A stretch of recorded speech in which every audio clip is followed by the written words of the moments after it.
하나님 말씀은 사무엘상 10장입니다. 다 함께 교독을 하도록 하겠습니다. 10절까지 제가 먼저 읽습니다. 이에 사무엘이 기름병을 가져다가 사울의 머리에 붓고 입맞추며 이르되 여호와께서 내게 기름을 부으사 그의 기업의 지도자로 삼지 아니하셨느냐.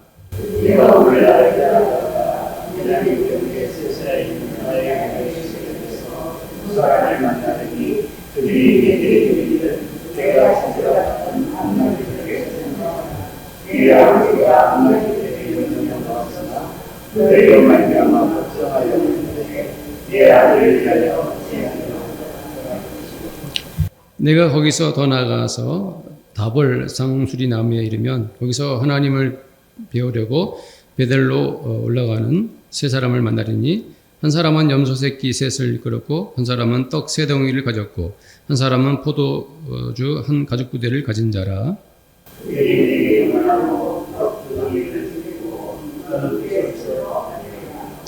그 후에 내가 하나님의 산에 이르리니 그곳에는 블레셋 사람들의 영문이 있느니라. 내가 그리로 가서 그 성읍으로 들어갈 때에 선지자의 무리가 산당에서부터 비파와 소고와 저와 수금을 앞세우고 예언하며 내려오는 것을 만날 것이요.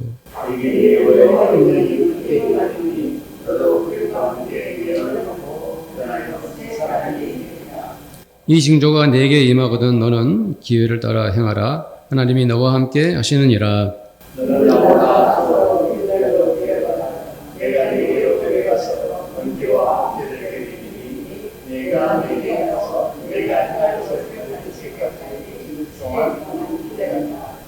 그가 사무엘에게서 떠나려고 몸을 돌이킬 때 하나님이 새 마음을 주셨고 그날 그 징조도 다 응하니라. 이들이 산에 이를 때 선지자의 무리가 그를 영접하고 하나님의 영이 사울에게 크게 임함으로 그가 그들 중에서 예언을 하니. 아멘. 터키 즉 투르키예와 시리아에 큰 지진이 일어나서 정말 그들이 너무 많은 고통을 겪고 있습니다. 전 세계가 그들을 도우려고 최선을 다하고 있습니다. 어떤 경우는 정말 탯줄이 미처 자르지도 못한 탯줄을 자르지도 못한 어떤 아기가 극적으로 구조를 받았는데 어머니와 그 가족들은 다 목숨을 잃었습니다. 어떤 경우는 15살 난 자기 딸을 차마 보내지 못하고 죽은 딸의 손목을 잡고 있는 사진을 봤을 때 우리의 마음이 정말 안타깝고 또 우리도 너무 슬프기 그지가 없습니다. 투르키의 이 정부가 지난 20년 동안 지진을 대비해서 지진세를 걷어왔다고 합니다. 무려 6조 원이 넘는 많은 돈을 이렇게 세금으로 걷어들었는데 막상 큰 지진이 일어났는데 장비가 부족하고 인력이 부족해서 국민들이 정말 그 많은 지진세를 다 어디다 썼느냐라고 원망이 심하다고 합니다. 이것은 나라의 지도자가 탐욕을 부렸기 때문이죠. 국민들을 위해서 세금을 쓰지 않고 이러한 어려움을 겪을 때 더 큰 고통을 안겨다 주고 있습니다. 이스라엘도 이제 사사시대가 끝나고 왕을 세우는 왕정시대가 이제 시작되었습니다. 하나님께서 사울을 초대 왕으로 세우기까지는 많은 사연과 우여곡절이 있었습니다. 먼저 이 왕을 세워달라고 했던 사람들은 이스라엘 백성들입니다. 그래서 다른 나라들처럼 우리도 왕을 좀 세워달라고 했습니다. 그러나 하나님은 사무엘을 통해서 아직 왕을 세우지 않겠다라고 거절하셨습니다.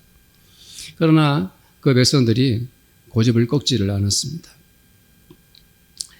사무엘상 8장 7절 8절 말씀에 보면은 우리 함께 읽어보겠습니다. 시작. 여호와께서 사무엘에게 이르시되 백성이 내게 한 말을 다 들으라. 이는 그들이 너를 버림이 아니요 나를 버려 자기들의 왕이 되지 못하게 함이니라. 내가 그들을 애굽에서 인도하여 낸 날부터 오늘까지 그들이 모든 행사로 나를 버리고 다른 신들을 섬긴 같이 내게도 그리 하는도다. 아멘. 네.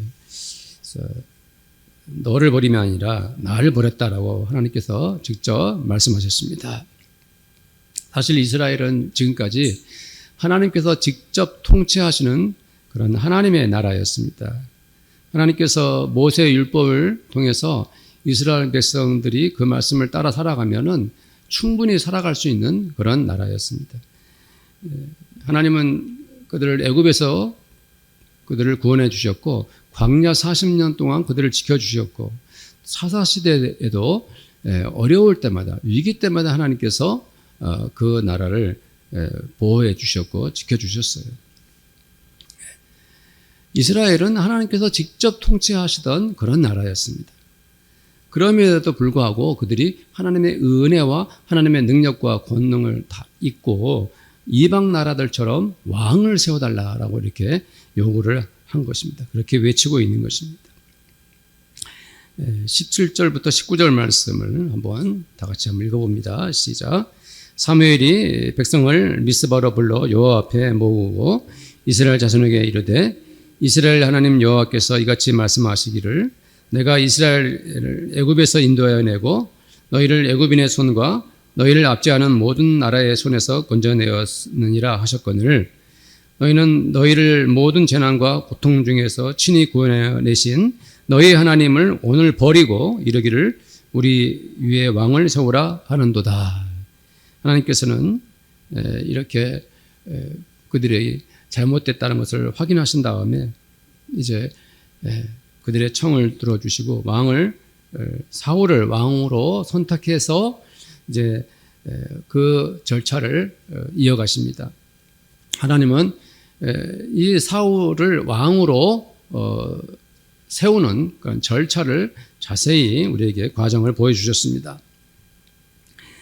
먼저 하나님은 사무엘을 통해서 사울을 꼭 집어가지고 그 사람을 선택하셨습니다. 그래서 사무엘이 바로 하나님께서 선택하신 사울을 이렇게 선택하고 있죠. 자, 우리 사무엘상 9장 15절에서 또 17절 말씀인데요. 함께 또 읽어봅니다. 다 같이 시작.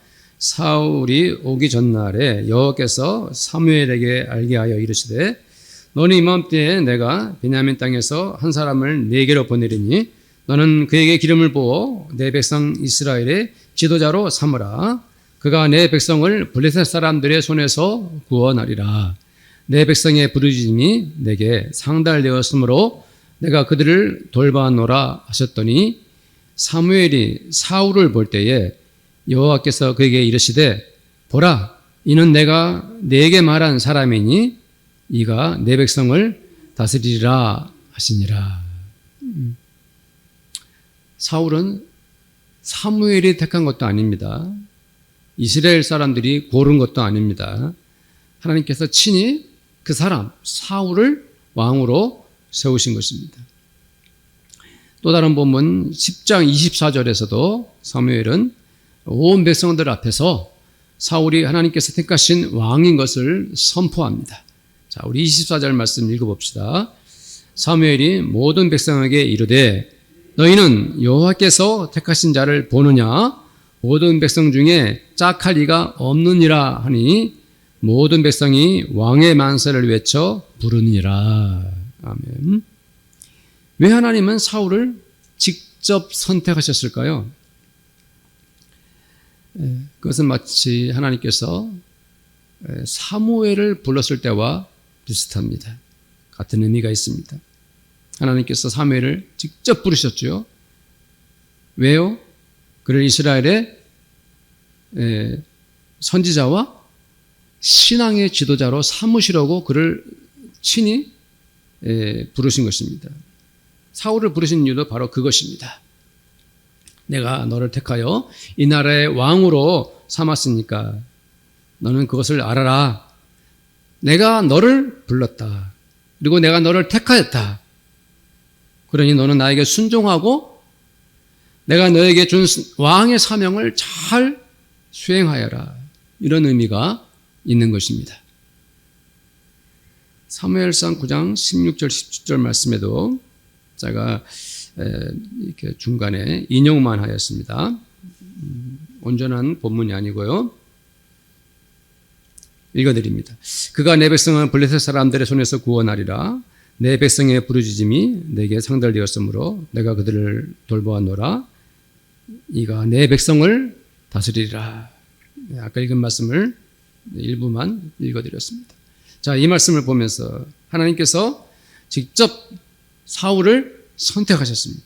그리고 사울은 앞으로 왕이 되어서 이스라엘 사람들을 이방 나라의 손에서 구원하고 하나님의 백성들을 이제 하나님을 대신해서 다스릴 수 있도록 그런 큰 사명을 사울에게 주신 것입니다. 그러나 사울의 입장에서는요, 그냥 평범한 한 사람으로서 그냥 살다가 갑자기 이스라엘의 왕이 되라고 하고 있습니다. 이 엄청난 일을 해야 된다 생각하니까 자기는 자격이 없다고 생각했을 것입니다. 그 부담감이 엄청났겠죠. 그래서 실제로 그가 내가 어떻게 왕이 되겠습니까? 나는 이 나라를 통치할 수 없습니다. 나는 무능한 사람이다. 이런 무능한 사람입니다. 라고 그렇게 자기 스스로를 고백합니다. 9장 20절, 21절 말씀을 보면 한번 읽어봅시다. 온 이스라엘이 사모하는 자가 누구냐? 너와 내 아버지의 온 집이 아니냐 하는지라. 사울이 대답하여 이르되 나는 이스라엘 지파의 가장 작은 지파 베냐민 사람이 아니니까 또 나의 가족은 베냐민 지파 모든 가족 중에 가장 미약하지 아니니까 당신이 어찌하여 내게 이같이 말씀하시나이까. 이렇게 사울이 말합니다. 사울이 가장 충격적인 그 말을 들은 것은 뭐냐면은 온 이스라엘 사람들이 자기와 자기 집을 사모한다는 말이에요. 그 말을 어떻게 감당하겠어요? 너무 충격적이죠. 온 이스라엘 사람들이 자기와 자기 집안을 다 사모한다는 말. 그래서 사울은 자기 집안이 얼마나 초라하고 자기가 얼마나 부족한 사람인지 있는 그대로 다 말을 한 것입니다. 그렇지만 하나님께서는 끝내 사울을 왕으로 선택하시고 사울은 왕으로 선택을 받게 됩니다. 자, 우리 오늘 본문의 1절 말씀도 함께 한번 읽어봅시다. 시작. 이에 사무엘이 기름병을 가져다가 사울의 머리에 붓고 입맞추며 이르되 여호와께서 내게 기름을 부으사 그의 기업의 지도자로 삼지 아니하였느냐. 아멘. 이 말씀의 핵심이 무엇이죠? 누가 기름을 부어주셨어요? 여호와께서 기름을 부어주셨어요. 누가 그의 기업의 지도자로 그를 삼아주셨어요? 여호와께서. 여호와께서 기름 부으시고 여호와께서 지도자로 삼아주셨고 여호와께서 그를 선택하신 것입니다. 네. 하나님은 전능하신 하나님, 창조주 하나님. 네. 그 하나님께서 너 한 사람, 너 사울을 지목해서 너를 선택해서 너에게 하나님께서 기름을 부은 것이다 라고 말씀하고 있는 것입니다. 기름 부었다는 것이 무슨 의미입니까? 하나님께서 친히 사울을 왕으로 세우셨다는 것입니다. 그것은 바로 기름 부었다는 것은 하나님께서 왕으로 그를 세웠다는 것을 인증하는 것입니다. 하나님께서 직접 증명하시는 것입니다. 친히 모든 사람들 앞에서 세상 사람들, 이스라엘 사람들 다 보는 앞에서 바로 나 여호와가 사울을 왕으로 세웠다라고 선언하고 있는 것입니다. 그것이 바로 기름 부었다는 의미입니다. 이제 사울의 마음이 어떨까요? 아직도 난 자격이 없어요. 나는 부족합니다. 나는 무능한 사람입니다. 안 됩니다. 라고 거절할 수가 없죠, 이제는. 그렇습니다. 아무리 사울이 겸손하고 진실한 사람이라 할지라도 이제는 더 이상 하나님께서 자기를 선택해서 왕으로 삼으셨다는 것을 거스를 수가, 그 뜻을 거스를 수가 없게 되었습니다. 이것이 바로 하나님께서 사울을 왕으로 선택하신 이유가 됩니다. 그것이 이유인 것입니다. 전능하신 하나님께서 나를 선택하신 것, 그것을 제가 이제 받아들입니다. 하나님께서 저를 선택해 주셨고 왕으로 삼아 주셨으니 저는 하나님이 주신 거룩한 사명을 갖게 되었습니다. 이제 하나님께서 나를 택하셔서 왕으로 세우셨으니 이제 저는 기꺼이 자발적으로 온 마음을 다해 충성하겠습니다. 라고 하나님의 그 모든 뜻에 복종하게 된 것입니다.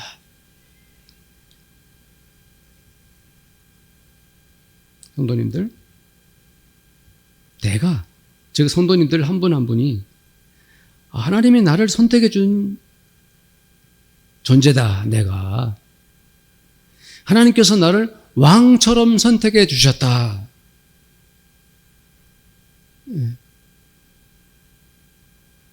선능하신 창조주 하나님께서 나를 왕처럼 나 한 사람을 선택해 주셨다라는 그 하나님의 말씀과 뜻을 받아들일 수 있겠습니까? 성도님들, 받아들일 수 있겠어요? 예. 요즘에는 과학이 발달되어가지고 온 우주 가운데 별들이 얼마나 무수히 많은지를 이렇게 헤아릴 수 없는 별들이 많다는 것을 알게 되었습니다. 그 우주 가운데 나 한 사람은 겨우 티끌만도 못해 보이는 그런 나야. 그 나를 전능하신 하나님, 창조주 하나님이 선택해 주셨어요. 나를 선택해 주신 분이 바로 하나님 아버지이시라는 것을, 전능하신 창조주 하나님이라는 것을 내 마음으로 믿습니까? 네. 하나님께서 나를 택하여 부르신 것은 결코 우연한 일이 아닙니다. 하나님께서 이 지구상에 80억이 넘는 사람들 속에서 나를 꼭 집어서 하나님이 아들, 딸들로 삼은 것은 어쩌다 그럴 수도 있지 하는 간단한 일이 아닙니다. 내가 이 세상에 태어나서 그냥 평범하게 대강대강 살다가 가라라는 그런 뜻으로 우리가 태어난 것이 아니고 하나님께 택함 받은 것 아닙니다. 하나님은 나를 마치 왕처럼 사용하시려고 나를 선택하신 것입니다. 하나님께서 사울을 왕으로 세우고 이스라엘을 이방 나라로부터 지키고 그 나라를 구원하려고 하신 것처럼 하나님은 나 한 사람을 선택해서 나로 하여금 이 세상 사람들 가운데서 하나님의 뜻을 펴고 하나님의 뜻을 이루고 이 세상 사람들을 구원하라고 나에게 사명을 주신 것입니다.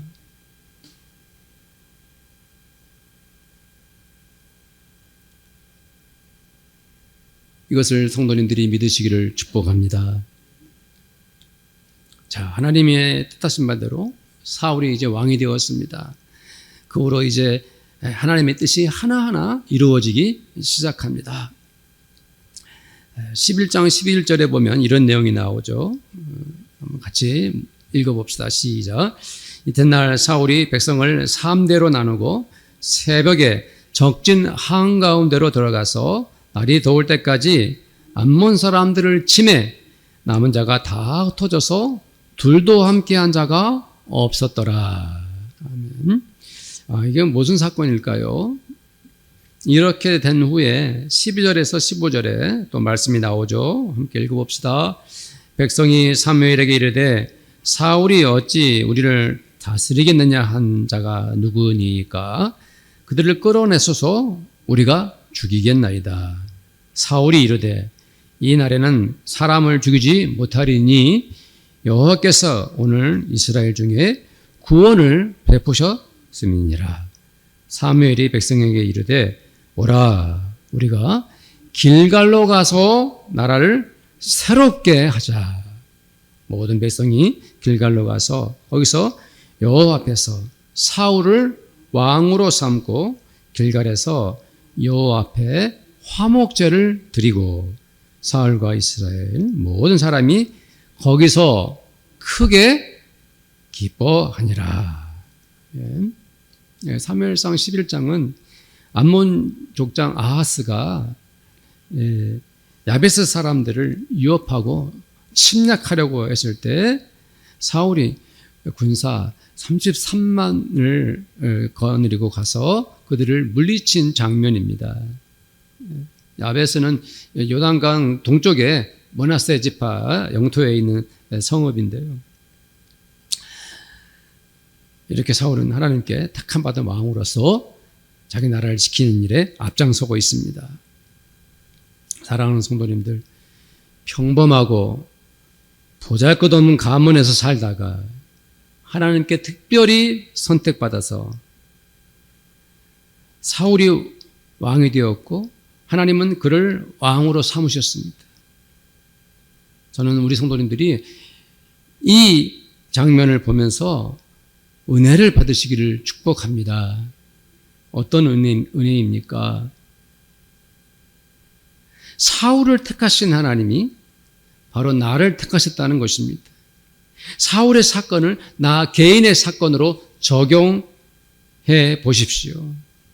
하나님께서 나 같은 사람도 이렇게 특별히 선택하여서 하나님의 아들, 딸 삼아주신 것에 감격하고 또 기뻐하십시오.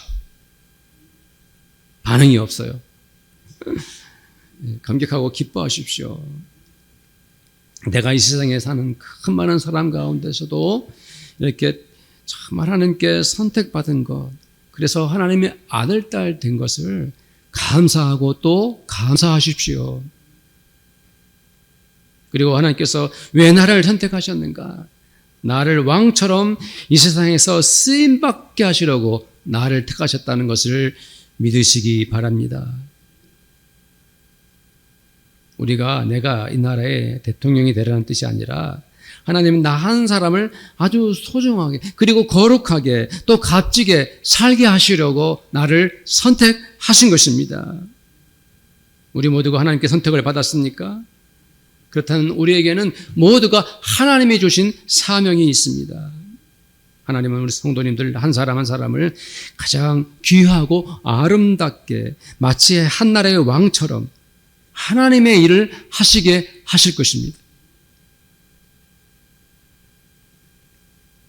또한 하나님은 사울에게 여호와의 영이 크게 임할 것이라 하셨습니다. 6절에 보니까 내게는 여호와의 영이 크게 임하리니 라고 말씀하고 있습니다. 이렇게 사울이 하나님의 영이 크게 임할 것이라 하나님 약속하셨습니다. 그 언약의 말씀은 10절에 그대로 이루어졌습니다. 10절 말씀해 보니까 그들이 산에 이를 때 선지자의 무리가 그를 영접하고 하나님의 영이 사울에게 크게 임함으로.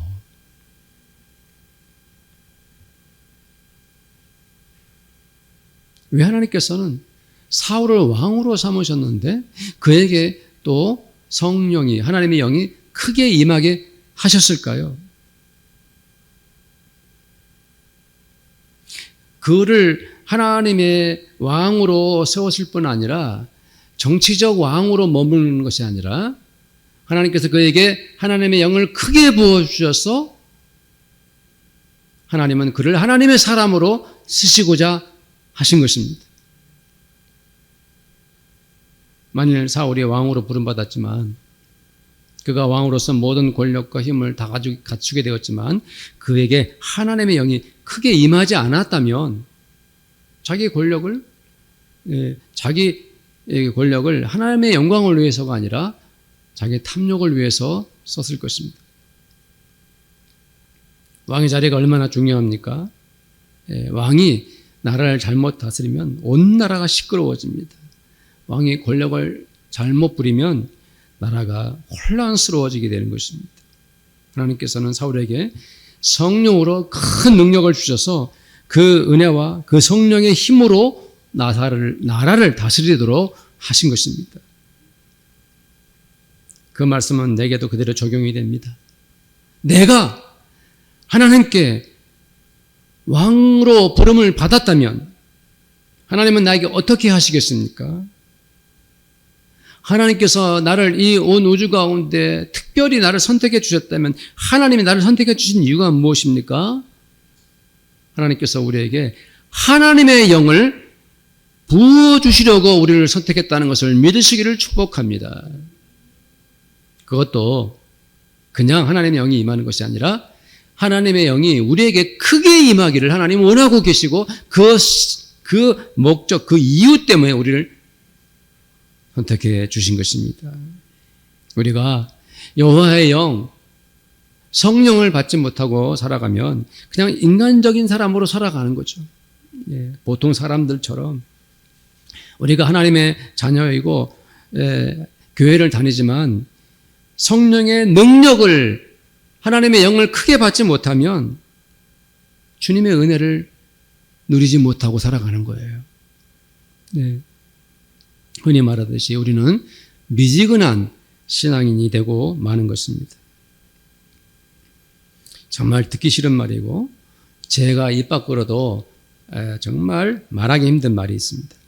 매우 껄끄러운 말이에요. 껄끄러운 말이에요. 바로 토하여 버린다는 말입니다. 토하는 거 진짜 보기도 싫어요. 구역질 나고 메시꺼운 말이 토한다는 것입니다. 토하는 현장을 봐도 역겹고 누군가가 그 토해낸 것을 다음 골목에서 보면은 얼마나 더럽습니까? 토한다는 것은 가장 혐오스러운 것이 아니겠습니까? 주님은 초대교회 중에서 한 교회를 지목해서 토해버리겠다 말씀하셨어요. 얼마나 충격적인 말씀입니까? 그 교회 이름이 무엇입니까? 그 교회가 바로 라오디게아 교회입니다. 계시록 3장 15절 16절 말씀에 내가 네 행위를 아노니 네가 차지도 아니하고 뜨겁지도 아니하는데 네가 차든지 뜨겁든지 하기를 원하노라. 네가 이같이 미지근하여 뜨겁지도 아니하고 차지도 아니하니 내 입에서 너를 토하여 버리리라. 좀 생각해 보면 주님은 참 심한 말씀을 하신 것입니다. 어떻게 주님께서 거룩한 교회를 내 입에서 너를 토하여 버리라 이렇게 말씀을 하신 것입니까? 사실 이 라오디게아 교회는 부족함이 없는 교회였습니다. 그 교회는 부자 교회였습니다. 부족한 것이 없었던 교회였습니다.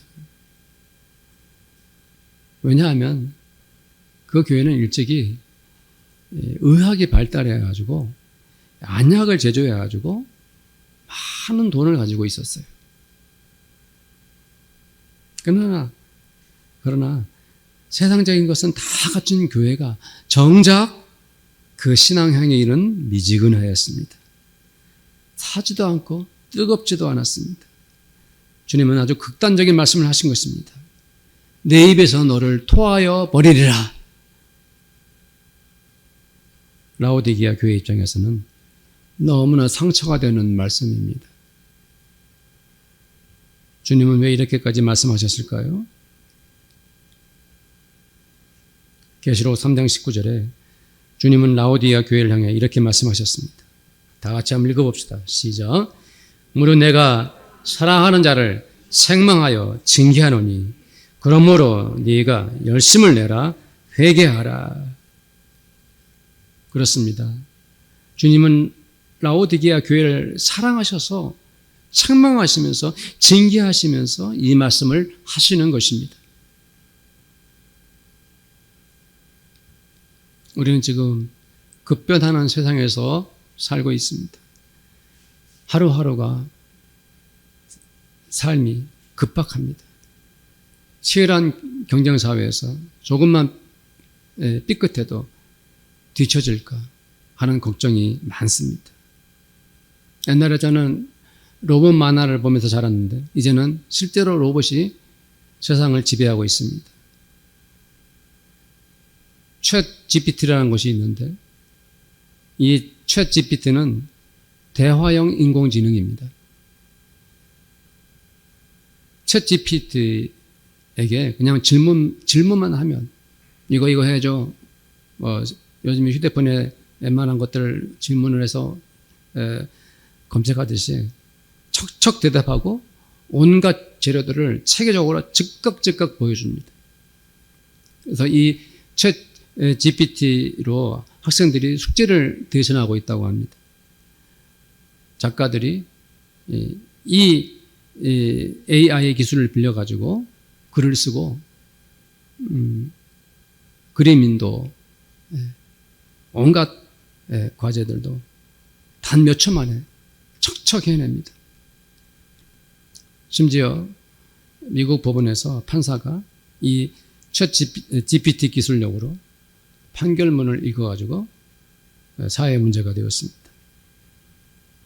이런 일들과 우리가 무슨 관련이 있다는 것입니까? 이렇게 복잡한 세상에서 우리가 관심을 가져야 할 것은 너무 많습니다. 우리 눈앞에 놓인 온갖 문제들도 해결해 나가야 합니다. 우리는 너무 바쁘고 지나치게 분주하게 살아갑니다. 과연 우리는 이렇게 급변하는 세상에서 어떻게 신앙생활을 해야 할까요? 우리는 이럴 때일수록 더욱 성령의 큰 은혜를 받아야 하는 것입니다. 하나님께서 사울을 왕으로 세워 그에게 여호와의 영을 크게 내리신 것처럼 우리들도 이 첨단 과학 시대에 하나님께 택함 받은 자로서 우리는 성령의 은혜를 크게 받아야 합니다. 우리는 차지도 않고 덥지도 않은 미지근한 신앙생활에서 벗어나야 합니다. 저도 마찬가지고 우리 성도들도 오늘 이 말씀에 도전을 받아야 합니다. 주님 말씀 그대로 열심을 내야 합니다. 회개해야 합니다. 우리가 하나님의 자녀들로서 여호와의 영이 크게 임하도록 하나님께 간구해야 합니다. 성령께서 우리에게 충만히 임하도록 기도해야 합니다. 하나님 아버지는 우리가 여호와의 영이 우리에게 여호와의 영이 크게 임하는 것을 원하십니다. 사랑하는 성도님들, 하나님은 반드시 하나님께서 택하신 하나님의 아들, 딸들에게 성령을 크게 부어주신다는 것을 믿으시기를 바랍니다.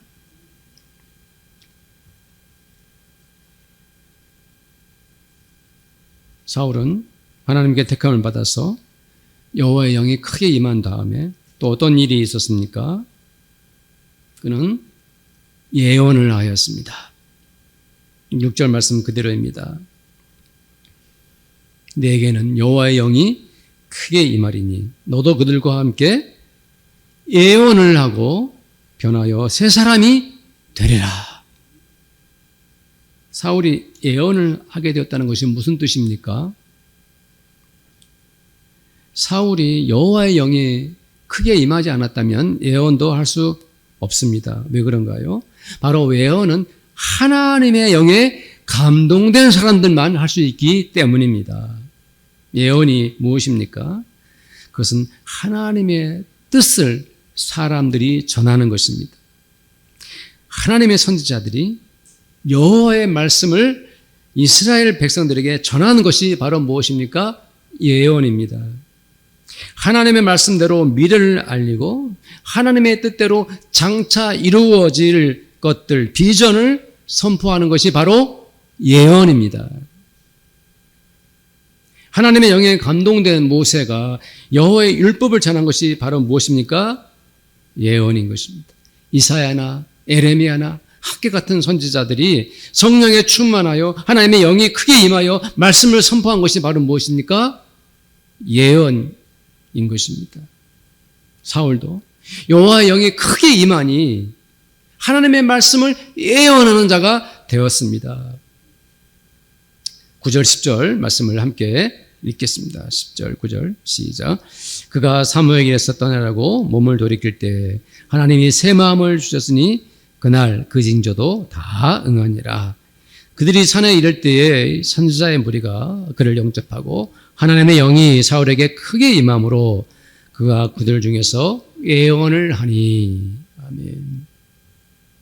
사랑하는 성도님들도 사울처럼 성령에 감동되어서 성령의 하나님의 영에 큰 은혜를 받아서 예언하는 사람이 되고 싶지 않습니까? 성령에 충만하여 여호와의 영이 크게 내게 임하여 하나님의 말씀을 전하는 자가 되고 싶지 않습니까? 내가 하나님의 자녀로 부름을 받았습니다. 주님께서 내게 성령의 은혜를 주셨습니다. 우리는 성령에 감화되어서 그 기쁨으로 우리 주 예수의 복음을 전하고 싶지 않습니까? 마땅히 전해야 하는 것입니다. 사랑하는 성도님들, 우리가 성령의 은혜를 받으면 우리의 마음이 기쁩니다. 감사하는 마음이 넘쳐납니다. 우리가 성령께서 우리에게 크게 임하는 것을 경험하면 우리는 저절로 우리 주 예수를 전하고 싶은 마음이 간절하게 됩니다. 하나님은 우리 성도들 한 사람 한 사람을 하나님의 사람으로 불러주셨습니다. 하나님의 자녀로 선택해 주셨습니다. 이것은 바로 우리 성도들이 사무엘처럼 사울처럼 마치 왕처럼 쓰임을 받고 그렇게 하나님 영광을 위하여 일하도록 선택해 주셨습니다. 그렇다면 우리는 정말 특별한 존재입니다. 성도들은 하나님께 사랑을 받는 존재입니다. 성도들은 하나님께서 눈동자처럼 지켜주는 사람들입니다. 그렇게 우리들은 하나님의 영을 받았습니다. 하나님의 영이 우리에게 임해 있는 것입니다. 하나님의 영이, 성령이 우리 마음에 와 계십니다. 그러나 하나님이 진정으로 원하는 것은 그것으로 만족하지 않고 성령께서 강하게 능력으로 큰 권능으로 임하기를 원하고 계신 것입니다. 하나님의 사람들에게는 여호와의 영이 크게 강하게 능력으로 임하는 것입니다. 우리 주님도 우리에게 친히 말씀해 주지 않았습니까? 오직 성령이 너희에게 임하시면 너희가 권능을 받고 예루살렘과 온 유대와 사마리아와 땅끝까지 이르러 내 증인이 되리라. 우리는 그 성령의 은혜로 여호와의 영의 크신 감동으로 주 예수의 복음을 예언하는 사람들이 되어야 합니다. 우리는 성령님의 능력과 힘으로 예언을 하며 우리 주 예수의 증인이 되어야 합니다. 우리는 다 그런 사람이 되어야 합니다. 그것이 바로 하나님께서 나를 이 온 우주 가운데 왕처럼 불러주신 이유입니다. 하나님께서 나를 선택해 준 것을 거부하지 마십시오. 하나님께서 나를 하나님의 아들, 딸 삼아 주신 것을 부정하지 마십시오. 하나님의 영이 크게 내게 임하는 것을 거절하지 마십시오. 우리들은 하나님의 영을 받은 사람들입니다. 하나님의 영은 강하고 힘이 있습니다. 능력이 있습니다. 성령은 권능이 있습니다. 성령의 그 크신 은혜 속에서, 성령의 크신 은혜 속에서 예언을 하십시오. 하나님을 전하십시오. 하나님의 말씀을 선포하십시오. 살아계신 우리 주 예수 그리스도, 내가 사랑하는 그 예수님을 전하십시오. 이 은혜가 우리 성도님들에게 충만히 임하기를 축복합니다. 우리 기도합시다. 나를 왕처럼 불러서 택하신 하나님께 감사의 영광을 돌려드립니다. 나에게 하나님 나라를 위해 헌신할 사명을 주셔서 감사합니다. 저에게 여호와의 영이 크게 임하게 하시옵소서.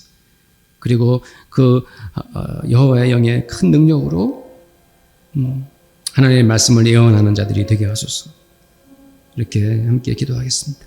하나님 아버지 감사합니다. 우리를 하나님의 자녀 삼아주시고 하나님의 아들, 딸 삼아주시고 우리를 왕처럼 불러주셔서 감사합니다. 특별하고 거룩하게 하나님의 뜻대로 우리를 선택해 주셔서 감사합니다. 하나님 아버지, 우리를 선택해 주신 하나님의 뜻이 있습니다. 오 주님, 내가 하나님의 자녀가 되었고 하나님의 백성이 되었으니 우리에게 있는 거룩한 사명, 오 주여, 그것을 하나님의 영에 감동되어서 여호와의 영에 크게 감동되어서 성령에 충만하여 그것을 이루어내는 저희들 되기를 원합니다. 하나님 아버지, 우리의 신앙을 뜨겁게 하시옵소서. 우리의 신앙이 미지근한 신앙에서 이제 벗어나게 하시옵소서. 주님, 하나님 나라를 위해서 성령의 충만함을 입고 성령의 능력과 권능 가운데서 하나님의 사명을 감당하는 저희들이 되기를 원합니다. 주여 하여 하나님의 영이 이 종에게, 성도들에게, 우리 교회에 아버지 강하고 크게 능력으로 임하게 하여 주시옵소서. 우리 주 예수를 전하고 주 예수의 복음을 예언하는 저희들이 되게 하여 주시옵소서. 주님, 우리를 그렇게 쓰임받게 주시옵소서. 예수님의 이름으로 기도드립니다. 아멘. 지금은 우리 주님 예수 그리스도의 은혜와 하나님 아버지의 사랑하심과 우리에게 세임과 능력과 권능을 베풀어 주시는 성령님의 교제하심이 이 자리에 함께한 모든 성도들과 우리 성도들의 가정마다 그들의 일터들과 그리고 우리 교회 위에 지금부터 영원토록 함께 있을지어다. 아멘.